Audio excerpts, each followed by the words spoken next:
Hey there, pioneers! In this video, I'm going to show you how to break large ore nodes in Subnautica 2. Now, more than likely, you've come across these huge ore nodes scattered around the shallows near your life pod.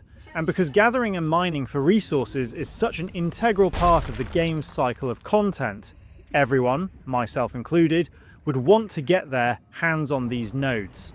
Now, to break down these nodes actually is to find the blueprint for the sonic resonator and craft it for yourself. We have a video dedicated to finding all of those blueprints, so you may want to check that out first if you haven't already. It will also take a few detours here and there, just getting the bare bone materials like silver and lead, since they're quite far off from the life pod, so you're going to have your work cut out for you.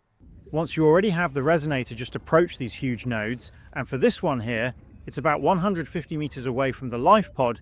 It's in the south direction at bearing 165.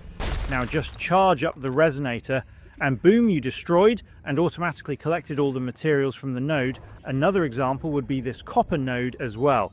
Still in the same area as the last, break it, and now you got 5 pieces of copper, and that's about it on how to break large ore nodes in Subnautica 2.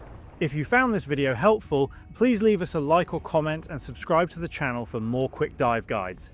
Thanks for tuning in, and I'll see you in the next video.